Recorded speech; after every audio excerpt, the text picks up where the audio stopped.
Assalamualaikum warahmatullahi wabarakatuh.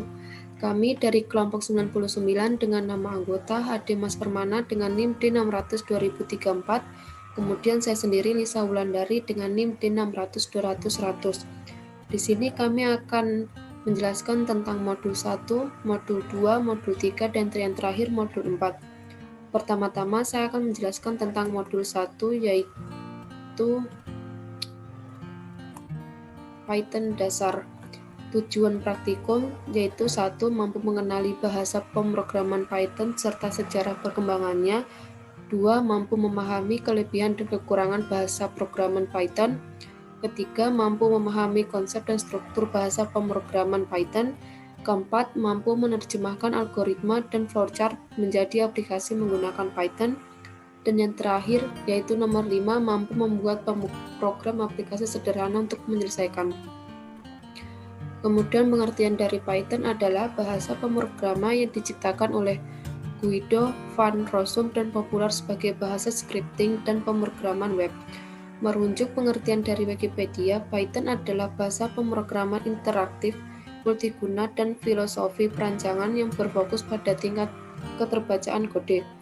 Python diklaim sebagai bahasa yang menggabungkan kapabilitas, kemampuan, dan sintaksis kode yang sangat jelas, dan dilengkapi dengan fungsionalitas pustaka standar yang besar serta komprehensif.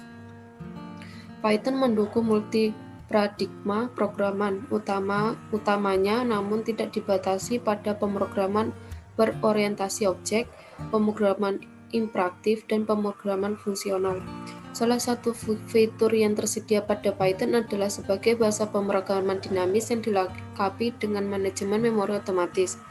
Seperti halnya pada bahasa pemrograman dinamis lainnya, Python umumnya digunakan sebagai bahasa script meski pada praktikannya penggunaan bahasa ini lebih luas mencakup konteks pemanfaatan yang umumnya tidak dilakukan dengan penggunaan bahasa script. Python dapat digunakan untuk berbagai keperluan perkembangan perangkat lunak dan dapat berjalan berbagai platform subsistem operasi. Python merupakan salah satu contoh tingkat tinggi. Contoh lain bahasa tingkat tinggi adalah Pascal, CTT, Perl, Java, dan sebagainya. Kemudian kelebihan Python yaitu tidak ada tahapan komplikasi dan penyambungan link sehingga kecepatan perubahan pada masa pembuatan sistem aplikasi meningkat. Tidak ada deklarasi tipe sehingga program menjadi lebih sederhana, singkat, dan fleksibel.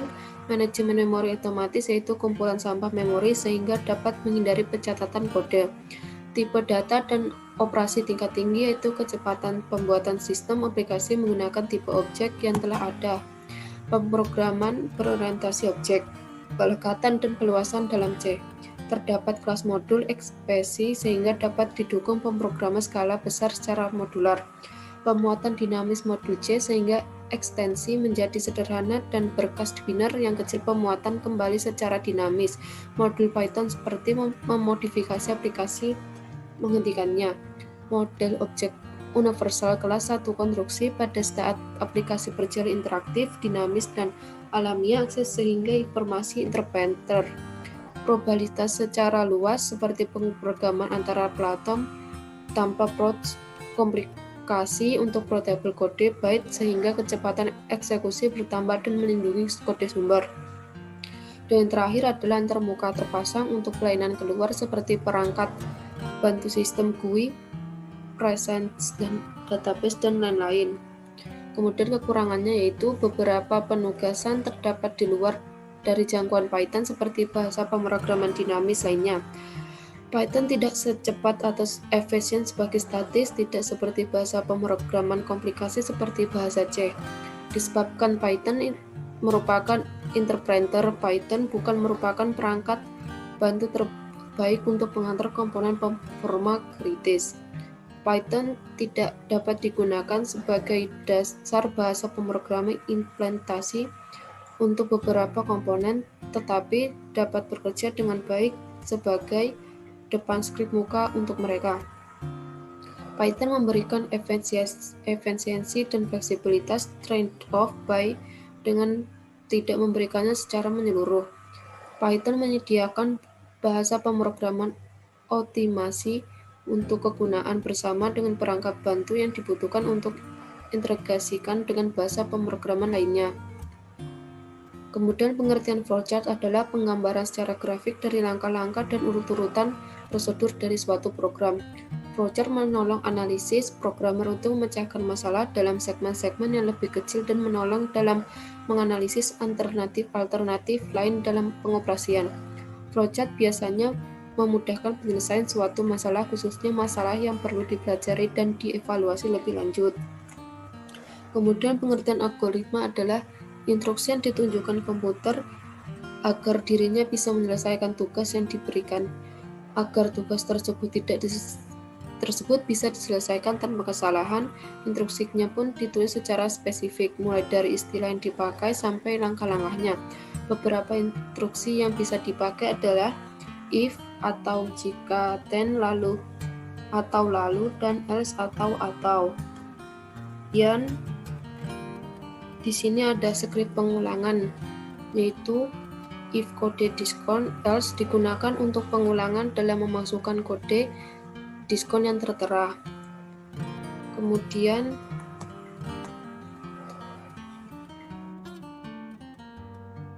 ada if member dan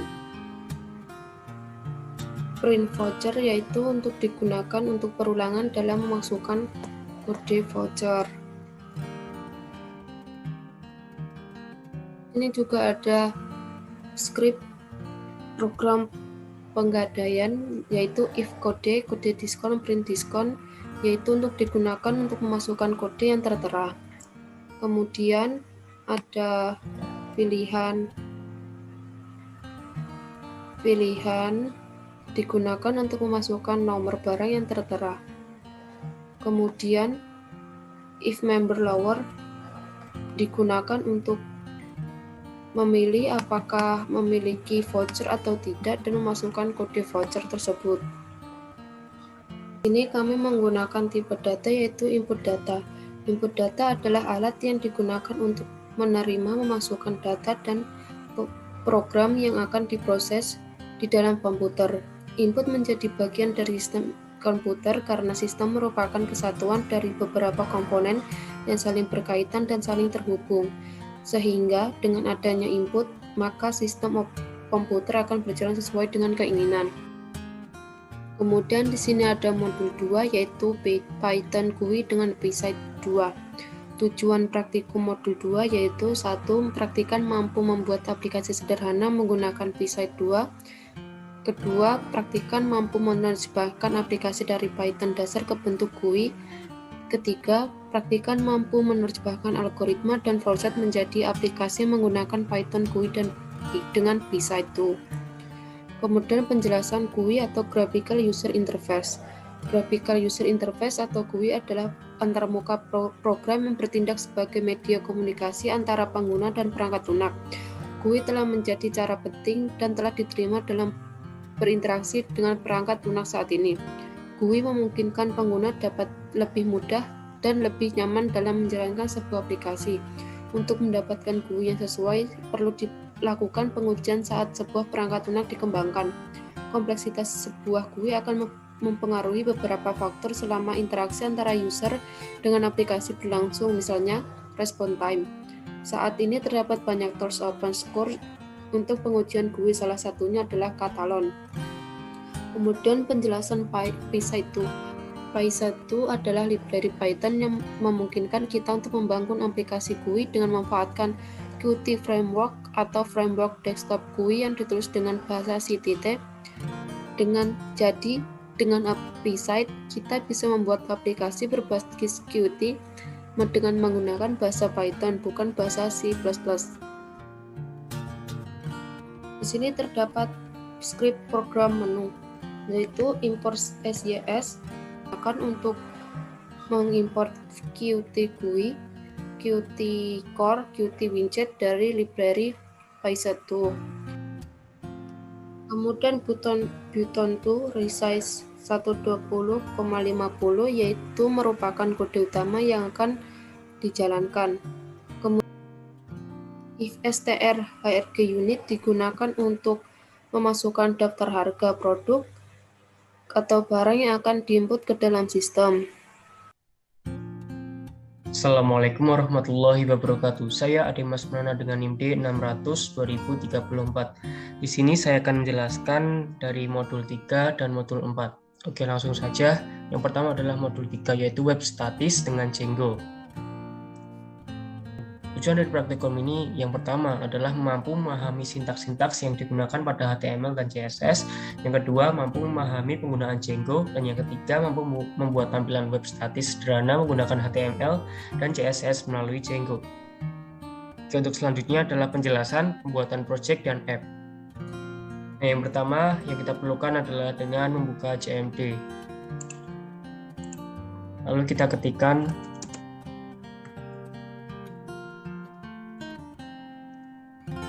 Start Project. Lalu kita isikan nama modul sesuai dengan keinginan kita.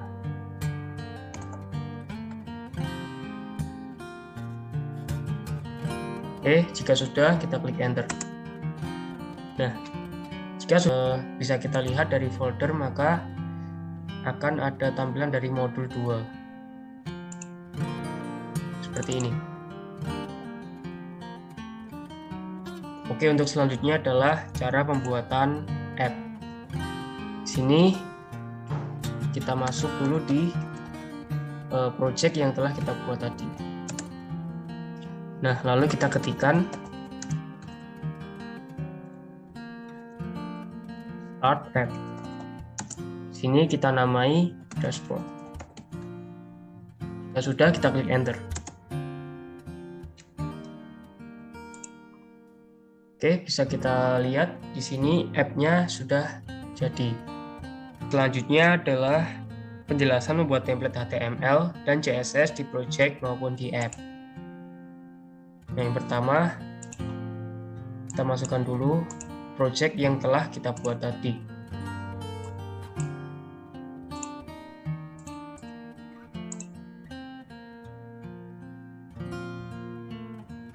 Nah, yang pertama yang perlu kita lakukan adalah membuat folder templates. Di sini kita cukup klik kanan pada modul 2, new folder, kita beri nama templates. Sudah, klik enter. Nah, untuk membuat home.html, kita cukup klik kanan pada folder yang telah kita buat tadi di templates, klik kanan, new file, dan langsung kita save dengan nama home.html. Ya, jika sudah, kita klik simpan. Nah, di sini cara pembuatan home.html sudah bisa dilakukan, dan home.html berfungsi untuk menampilkan halaman awal dari sebuah website tersebut. Nah, untuk selanjutnya adalah pembuatan HTML di dalam app. Nah, di sini yang telah kita buat adalah app dashboard. Yang perlu kita lakukan adalah membuat folder terlebih dahulu. Kita klik new folder dengan nama templates. Lalu kita buat folder di dalam templates dengan nama dashboard.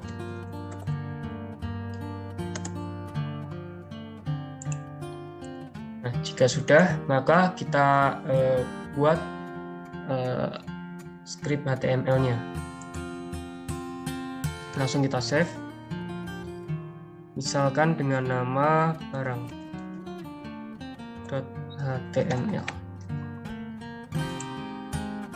Oke, di sini sudah berhasil pembuatan HTML di dalam app.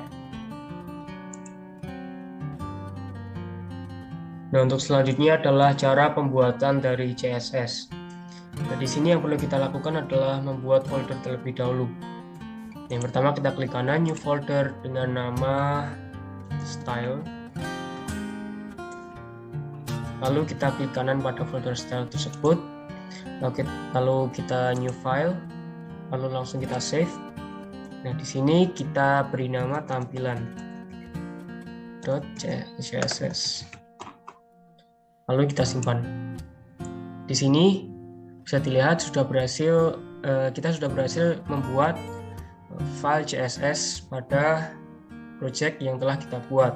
Nah, CSS sendiri CSS sendiri memiliki fungsi yaitu membuat tampilan web menjadi lebih menarik. Saya akan menggunakan folder dari Webstudent 2.